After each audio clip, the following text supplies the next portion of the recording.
શું નામ છે? રોય. રોય શું બનાવ્યું છે તે?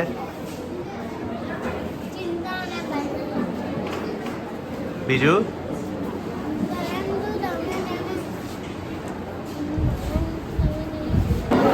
શું નામ છે?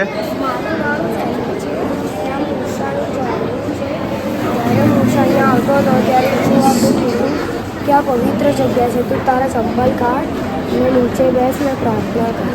તો મૂસાએ લીધું અને બેસ્યું અને આ બધું જાણ્યું છે ને આ બધું જગ્યા છે અને આ પહાડો છે, આ બધું વાદળો છે.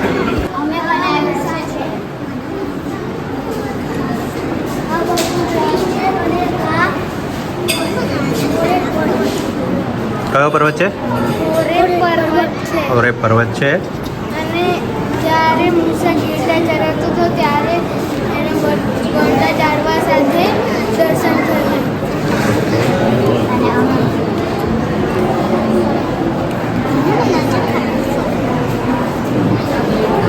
મને મનાજો ખરાબ પર મેં બનાવ્યું છે બળતા આટવાના ફળ. સરસ. અમે બનાવ્યું છે મૂસાએ સમુદ્રના 2 ભાગ કર્યા. મેં બનાવ્યું છે સોનાનું આચરું.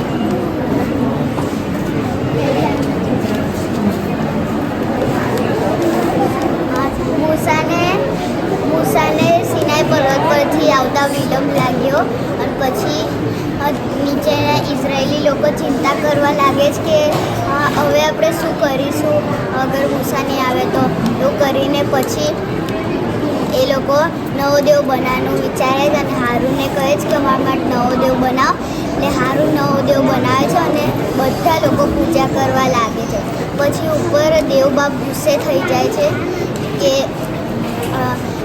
આ લોકોએ મારી વિરુદ્ધ પાપ કર્યું છે, હવે હું એ લોકોનો નાશ કરીશ.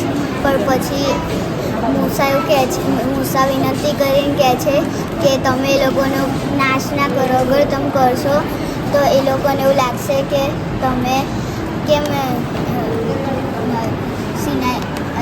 ઇઝરાયલમાંથી છોડાયેલા. અને પછી તેઓ એમની વાત માની લે.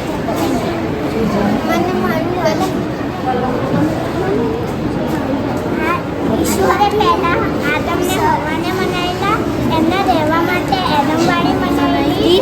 પછી ઈશ્વરે કીધું હતું કે આમાંથી કોઈ બડું મોટું ઝાડમાંથી કોઈ ફળ નહીં ખાતા કહી દઈશ. પછી આદમ હવાએ બેવે ખાધું. પછી શેતાને કીધું કે આમાંથી તમે ફળ ખાશો તો ઈશ્વર જેવા બની જશો. પછી આદમ હવા એ ફળ ખાધું. પછી ઈશ્વરને ખબર પડી કે આ લોકોએ ખાધું એવું કીધું. અને પછી ઈશ્વરે એ લોકોને એડમવાડીમાંથી નીકળ્યું.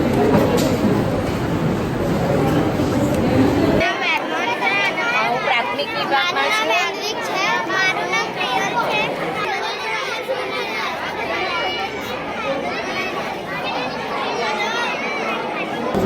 પહેલા યુવાન 4:7 અને 16 સોનેરી વાક્ય.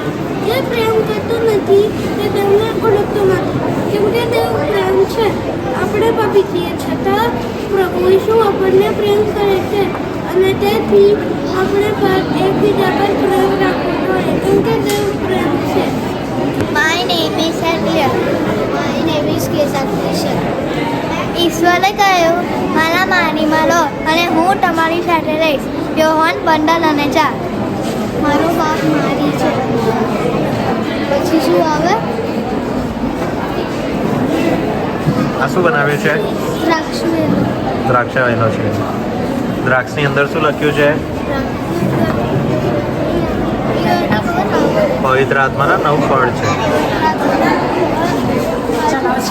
મારું નામ ચોગન રિયન ઇમાન્યુએલ છે. મારું પ્રોજેક્ટનું નામ છે વધસ્તંભે જડેલા ઈસુ. જ્યારે વધસ્તંભ જડેલા જ્યારે વધસ્તંભમાં ચડાવે છે ઈશ્વરને, ત્યારે ડાબી અને જમણી તરફ 2 ચોરોને પણ વધસ્તંભે ચડાવે છે. પહેલા ચોરે ઈશુની મજાક બનાવે છે. બીજા ચોરે પોતાનો પાપ સ્વીકાર કરે છે અને કહે છે અને કહ્યું છે કે પ્રભુને મારા રાજ્યને પણ સંભાળશે. આનાથી આપણને શીખ મળે છે કે આપણે બી પોતાનું પાપ સ્વીકારવું જોઈએ. Thank you.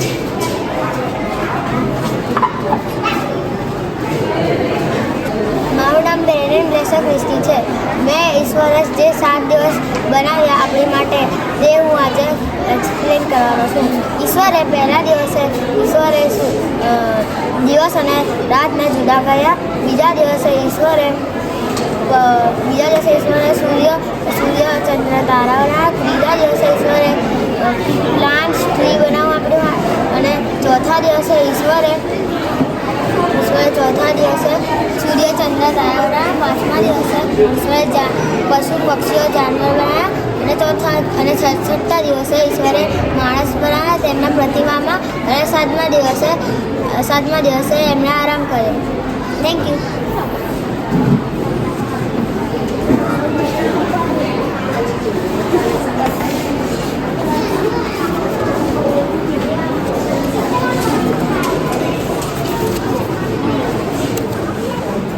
મારું નામ રિયાન મિલન ચૌહાણ છે. મારા પ્રોજેક્ટનું નામ છે યોહાન ઈશ્વરનું બાપ્તિસ્મા. ઈસુ પ્રભુ ગાલિલથી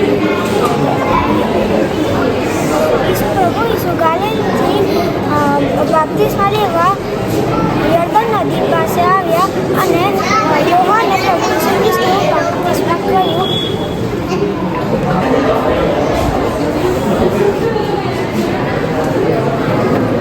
હેલો, મારું નામ એલિના છે.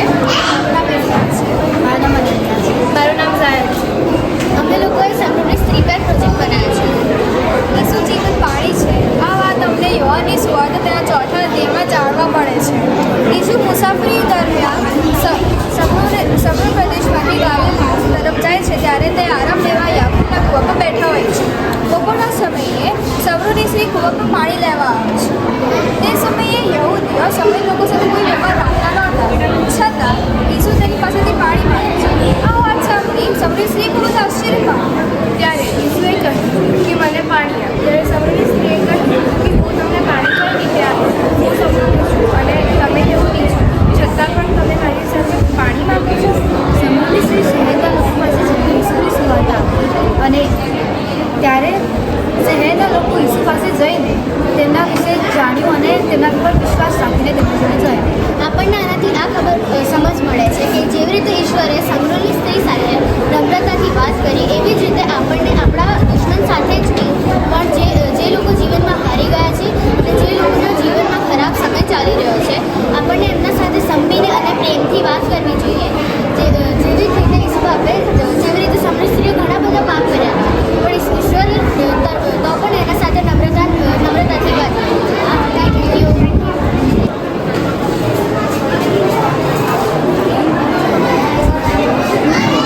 મારું નામ લિયોના ક્રિસ્ટી છે. મારું નામ મહિમા ક્રિશ્ચન છે અને હું આજે એલિયા પ્રબોધક વિશે બોલીશ. એલિયા પ્રબોધક ઈશ્વરનો વિશ્વાસનો સેવક હતો. તેના સમયના ઇઝરાયલના અને તે રાજા જેટલા પાછળના જેટલા રાજા હતા અને આગળ જેટલા રાજા આહાબ અને તેની પત્ની નામ ઇઝાબેલ હતો. તેમણે મૂર્તિની સ્થાપના કરી હતી અને તે બાળ ઈસુની અને સાથે અલગ અલગ જગ્યાની મૂર્તિની સ્થાપના કરી. તેથી ઈશ્વર ક્રોધિત થઈને અને એલિયાને કહે છે કે મારા વચન એ છે કે વરસાદ અને ઝાકળ પડશે નહીં. અને 3 વર્ષ અને 6 મહિના સુધી વરસાદ કે ઝાકળ પડ્યું ને આ લાંબા સમય સુધી દુકાળ હતો. અને આ દુકાળમાં અને એલિયા પ્રબોધક એ નાસી ગયો અને પછી તેને ખાવા માટે કાગડાએ તેને ખાવાનું અને માંસ આપ્યું હતું. તે પૌષ્ટિક જીવન થયો. તે એલિયા એક કામિલ પર્વત ઉપર તેમને રાજાને કહ્યું કે આહાબને કહ્યું કે તું 400 પ્રબોધક લઈને આવજે અને હું આવીશ. અને તે વખતે 400 પ્રબોધક આવ્યા અને પછી તેમણે કીધું કે તમે 2 બળદ લાવ્યા અને કીધું કે તમારે આ મોકલ્યું છે પણ તમને આગ લગાવ્યું નથી. અને પછી તેમને ફૂલ વેવડાવું કર્યું પણ છતાં એક આગ કે ચિંગારી લાગી નહીં. પછી એને જ્યારે પ્રાર્થના કરી તો આસમાનથી આગનો પ્રકોપ પડે, જેનાથી આગ લાગી હોય. અને આ એલિયા વિશે મને કીધું. Thank you.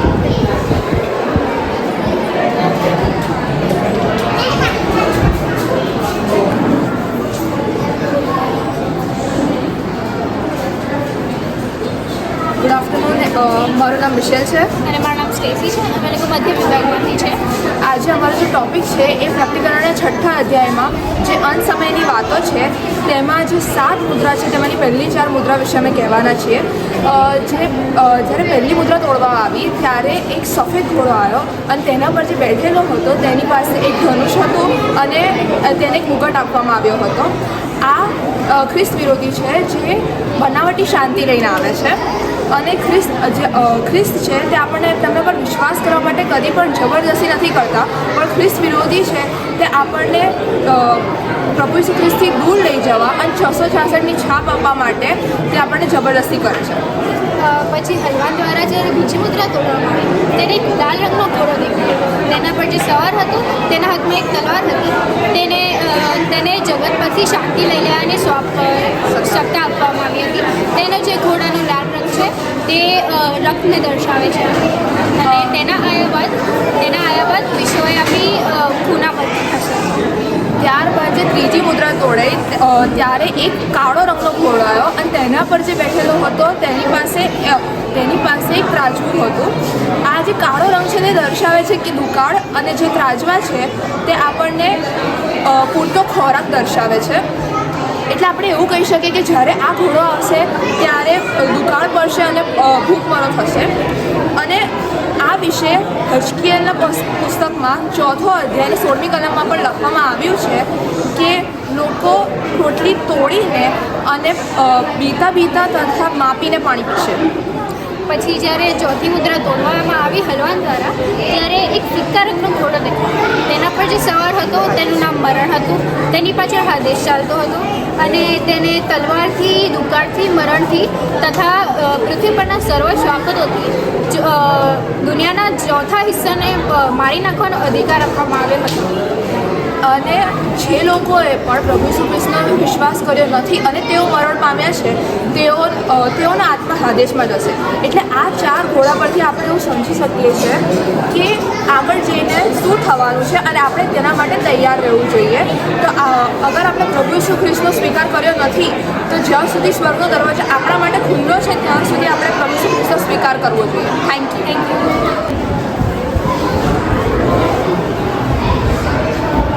મારું નામ એલિયાના ક્રિશ્ચન છે અને મારું નામ હેતવી પટેલ છે અને અમે લોકો મધ્યમ વિભાગમાંથી છે. આ ખડકપણ વરસાદના રેતી પણ છે. ખડકપણને ઘર એકદમ સ્થિર છે. જ્યારે કોઈ પણ મુશ્કેલી, કોઈ પણ સંકટ આવે ત્યારે એકદમ સ્થિર ઊભું રહે છે, કેમ કે એનો જે પાયો છે તે ઈસુ ખ્રિસ્ત છે અને તેના ઘરના જે સદસ્યો છે તે યહોવાનું ભજન કરે છે, સંતોષી જીવન રહે છે અને સંપીને રહે છે. પણ જે રેતી પરનું ઘર છે તેનો પાયો સ્થિર નથી. ત્યાંના જે લોકો છે તે સંપીને નથી રહેતા, ઝઘડો કરે છે અને તે લોકો ઈશ્વરનું ભજન પણ નથી કરતા. એટલે જ્યારે રેતી પરના ઘર ઉપર કોઈ પણ સંકટ કે મુશ્કેલી આવે છે ત્યારે તે પડી જાય છે, પણ જે ખડક પરનું ઘર છે તે એકદમ સ્થિર રહે છે. આ પેરેબલથી ઈસુ ખ્રિસ્ત આપણને એ શીખવાડવા માંગે છે કે આપણે આપણું જીવન ખડક પરના ઘર જેવું બાંધવું જોઈએ અને આનો ઉલ્લેખ માંથી 7:24-30માં આપ્યો છે. Thank you.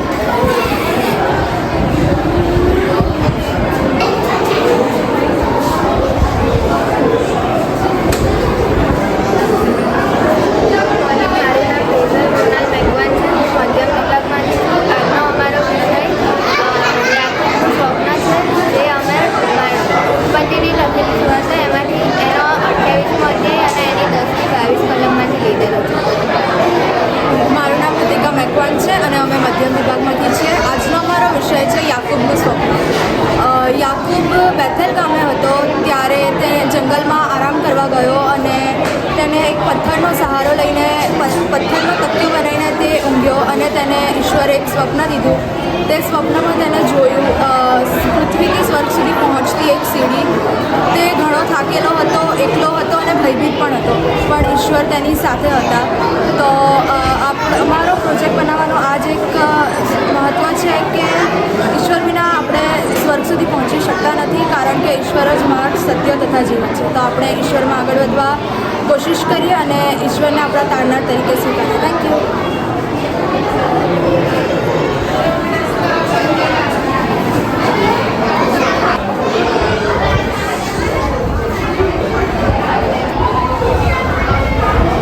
મારું નામ સ્તવન છે. મેં મૂસાનો પ્રોજેક્ટ બનાવ્યો છે. એક દિવસ મૂસાએ બળતું જળ જોયું. એ ખાલી બળતું ખોરાક નહોતું થયું. પછી મૂસા એની પાસે ગયો તો ઈસુ આપે બૂમ પાડી. એમ કીધું, મૂસા તું જ્યાં ઊભો છે એ પવિત્ર જગ્યા છે. તો મૂસા પછી આગળ ગયો તો ઈસુ આપે આગળ જઈને એમ કીધું, મૂસા પેલા ઇઝરાયલી લોકોને તું છોડાય નહીં. તો મૂસાએ એમ કીધું, ઈસુ બાપ મારી જીભ તો બોલવામાં ચોટે છે અને હું બોલવામાં ધીમો છું. તો ઈસુ બાપે એમ કીધું, તું તારા ભાઈ હારૂનને લઈને જા. તો મૂસા લઈને ગયો તો મૂસાએ એમ કીધું, ફારૂન રાજા આ લોકોને છોડી દો. તો પણ ફારૂન રાજા માન્યા નહીં. તો ઈસુ બાપે 10 તકલીફો મૂકી. માખી, મચ્છર, બધાને રોગ થાય, ગાય ભેંસ કરી જાય, એ 10 તકલીફો. પછી ઈસુ બાપે રાજાએ કીધું, સારું તું લઈ લે. તો પછી થોડીક વાર પછી રાજાએ એમ કીધું, ના મારે એ લોકોને નહોતા મોકલવાના. તો પછી મૂસાની પાછળ રાજા ગયા અને પછી મૂસા સુધી તો મૂસા લાલ સમુદ્રની પાસે પહોંચી ગયો.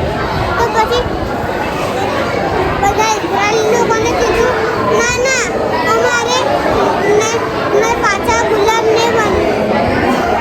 તો ઈસુ બાપે બૂમ પાડી, મૂસા તારા હાથમાં જે લાકડી છે એ સમુદ્રની તરફ પડાય એટલે સમુદ્રના 2 ભાગ થશે.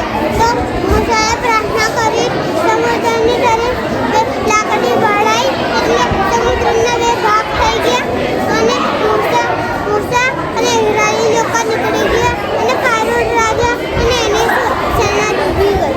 આ મૂસાની વાર્તા. બોલો. My name is Dwayne. શું બનાવ્યું છે દ્વેન્તે?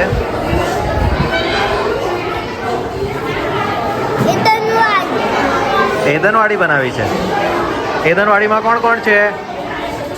આદમ ને હવાએ ઈસુ બાપે વાલું ફળ ખાવાની ના પાડી.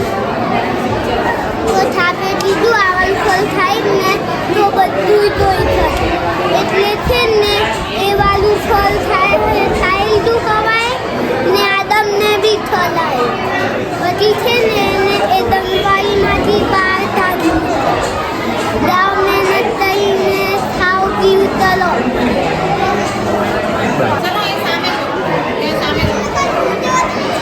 નામ શું છે?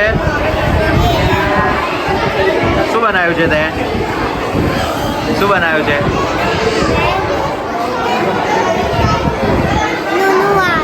નૂનું વહાણ. વહાણમાં કોણ કોણ હતું? વહાણમાં કોણ કોણ હતું?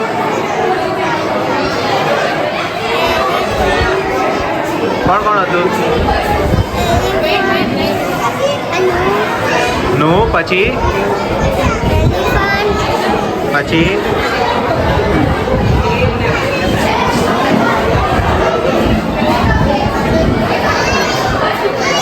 એનિમલ્સ હતા ને?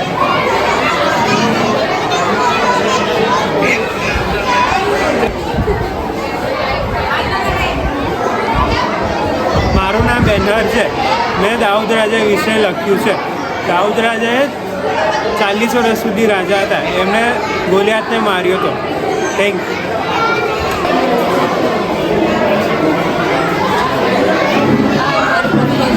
પ્રોજેક્ટ છે અમે મધ્ય વિભાગની છોકરીઓ. આ મારું પ્રભુ ભજનનું પ્રોજેક્ટ છે અમે મધ્ય વિભાગની ગર્લ્સ છે. મારું નામ ક્રિસ્ટીના છે, આનું નામ આરાધના છે અને આના છે. સૌપ્રથમ હું તમને સમજાવીશ કે આ પ્રભુ ભોજનની મેચ છે અને આ પ્રભુ ભોજન આપણે કેવી રીતે લેવું જોઈએ, કેમ લેવું જોઈએ પ્રભુ ઈસુ આપણી માટે શા કારણે મર્યા? તો પ્રભુ ઈસુ આપણી માટે મર્યા અને આપણા પાપોને માફી આપી. અને પ્રભુ ઈસુએ જ્યારે પ્રભુ ભોજન હતું ત્યારે જે છેલ્લું તેમના શિષ્યો અને પ્રભુ ઈસુ સાથે જમવા બેઠેલા તેનો આજે અમે પ્રોજેક્ટ બનાવ્યો છે. અને બીજા બે મુદ્દા પણ છે જે ખૂબ જ મહત્ત્વના છે. બીજું કે આપણે જાણવું જોઈએ, બીજી વસ્તુ કે આપણે જાણવું જોઈએ કે આપણે નવો જન્મ પામ્યા છે અને બાપ્તિસ્મા લીધેલું છે અને આપણે ઈશ્વરને તારણહાર તરીકે જાણ્યા છે. જો આપણે ઈશ્વરને તારણહાર તરીકે જાણ્યા વગર પ્રભુ ભોજન લઈએ તો આપણે ઈશ્વરના શરીર અને તેના રક્તના ગુનેગાર છીએ.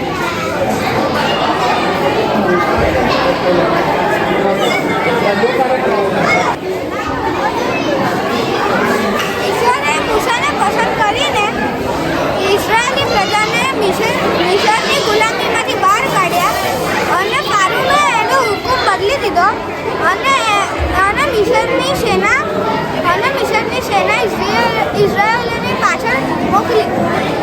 આગળ લાલ સમુદ્ર હતો અને પાછળ ફારૂની સેના હતી. લોકો ખૂબ ડરી ગયા. આના પછીનું સેન્ટેન્સ સેલ્વિન કે લોકો ડરી ગયા ત્યારે મૂસાએ કહ્યું કે ડરશો નહીં. તેઓના આદેશ પ્રમાણે મૂસાએ તે લાકડી ઓછી કરી ત્યારે સમુદ્રના બે ભાગ થઈ ગયા. આજુબાજુ દિવાલ ઊભી હતી તેની વચ્ચેથી ઇઝરાયેલીઓ પસાર થયા. ઇઝરાયેલ પસાર થયા પછી એમની પાછળ પણ ફારૂની સેના પણ પાણી પ્રવેશી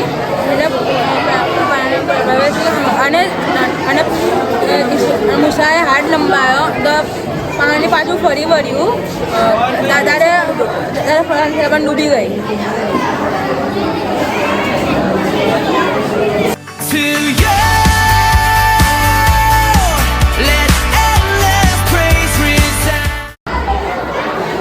સિનિયર વિભાગના બાળકો છે એમએન ડિલોય સ્ટેટ પ્રાર્થના અમે દાનિયલ સિયોના બિલમાં છે એ રજૂ કરી છે.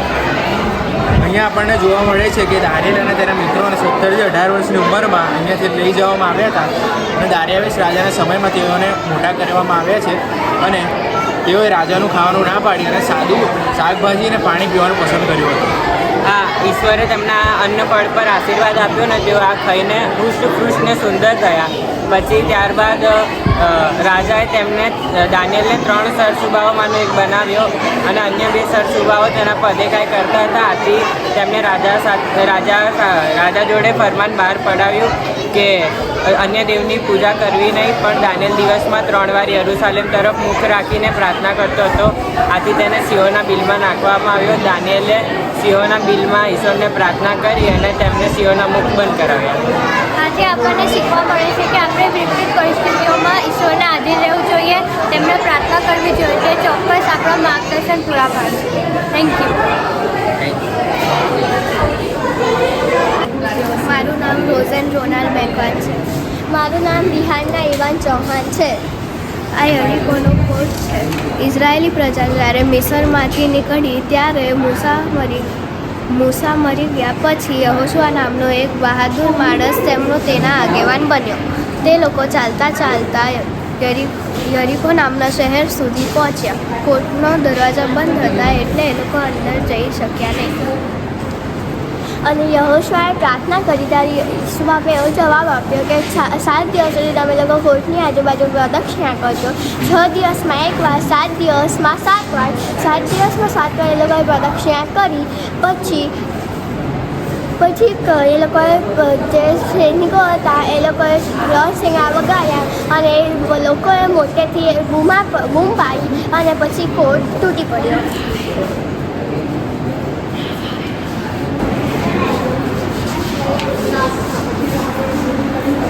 હેલો, મારું નામ રયલ સુરેશ માસ્ટર છે. હું જુનિયર વિભાગમાં અભ્યાસ કરું છું.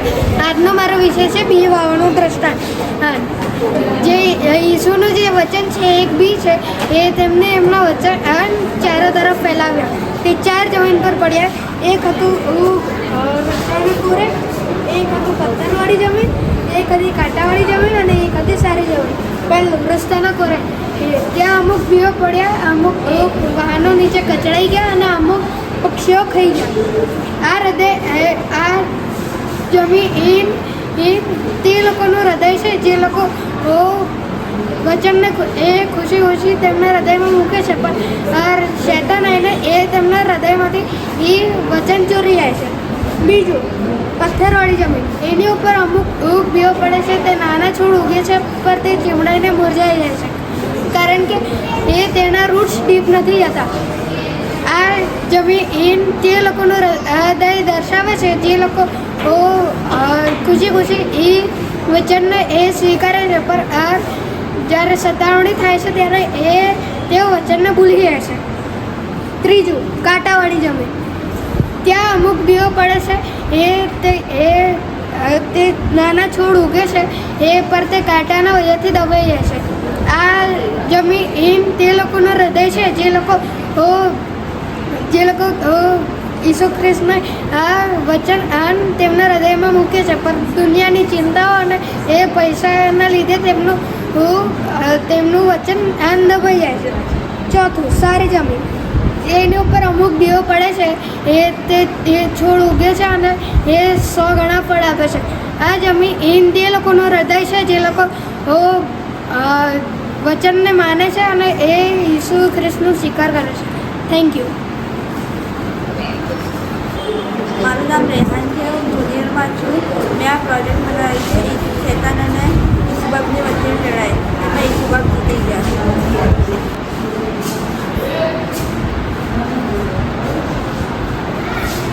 Good morning. મારું નામ પરમાર આમેન છે અને હું મધ્યમ વિભાગમાંથી આવું છું.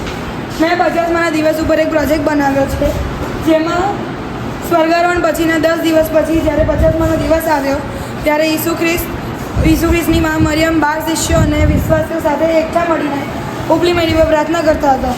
ત્યાં તેઓએ પવિત્ર આત્માની માંગણી કરી અને તેઓને પવિત્ર આત્મા મળી, અને બળતી અગ્નિના રૂપમાં તેઓને પવિત્ર આત્મા મળી અને તેઓ પવિત્ર આત્માથી ભરપૂર થયા. ત્યારબાદ પિતરે સંદેશો આપ્યો અને 3000થી વધારે લોકો ખ્રિસ્તમાં ઉમેરાયા.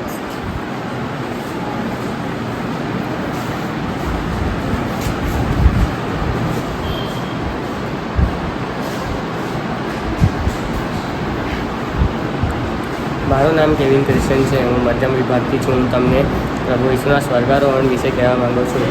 જ્યારે પ્રભુ ઈસુ તેમના પુનરુત્થાન પછી 40 દિવસ સુધી તેમના શિષ્યોને દેખાયા અને તેમને તેમના શિષ્યોને અલગ અલગ જગ્યાએ જઈને સુવાર્તા આપવાનું કહ્યું, અને ત્યારબાદ તેઓ સ્વર્ગમાં ઉઠાવી લેવામાં આવ્યા. આ બાબત આપણને શીખવે છે કે પ્રભુ ઈસુ હજી પણ જીવતા દેવ છે અને તેઓ પાછા આવનાર છે.